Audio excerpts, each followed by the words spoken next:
warbixintan kooban waxaynu ku eegi doonaa sababta gabadh reer Uganda ahi ay kalideeda ugu deeqday wiil Soomaali ah. waa dhacdo hadalhayn weyn dhalisay kana farxisay Cabdiraxmaan Maxamed Ibraahin oo loo yaqaano Cabdiraxmaan Waariya, isla markaana in muddo dhowr sano ah daris la ahaa xanuun ka haleelay kaliyaha, kaasi oo markii ugu horeysay isku arkay sanadkii 2015 xilligaasi oo uu soo gutay waajibaadka xajka waxaanu ku nool yahay dalka Norway.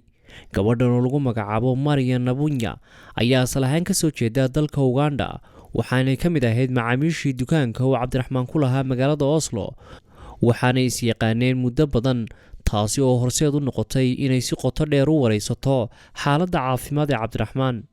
xaaladda caafimaad ee Cabdiraxmaan ayaa keentay inuu safarro u galo dalalka Jarmalka iyo Mareykanka, mar walbana waxaa la siinayay daawo kaalmeeti ah oo muddo kooban uu isticmaalayay. maalin maalmaha ka mid aan wada qadeynaynay waxaan isku soo qaadnay xaaladayda caafimaad oo sii liidanaysay, araggayga oo sii daciifayay.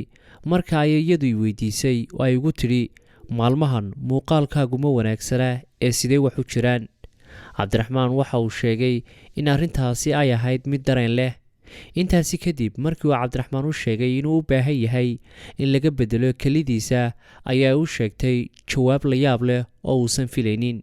Marian Nabunya ayaa qaadatay go'aan, waxayna aaday cisbitaalka si ay u sheegto in ay doonayso inay kalideeda ku caawiso dhibane Cabdiraxmaan.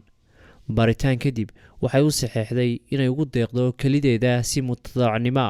Cabdiraxmaan ayaa hadda sugaya in kalidaasi loo geliyo, waxaana uu sheegay in sheekadani uu go'aansaday inuu la wadaago bulshada si uu dadka ugu baraarujiyo in caawinta qof buka oo xubin muhiima u baahan loo caawiyo, iyadoo aan loo eegaynin xiriirka uu qofkaasi la wadaago kuwa kale.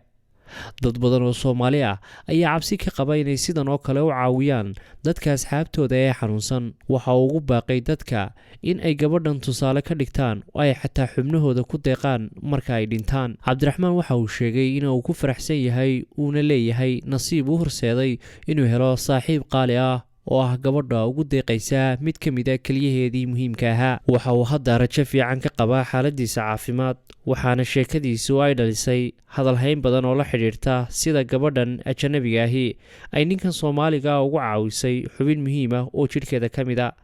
dadka qaar ayaa u riyaaqay sida bani'aadanimada leh ay gabadhan u caawisay Cabdiraxmaan oo muddo la idlarnaa xanuunka kaliyaha, waxaanuu sheegay inaysan wax dhaqaale ah weydiisan oo iyadu ay qaadatay go'aankani geesinimada leh. fadlan haddii aad ku cusub tahay channelkan subscribe.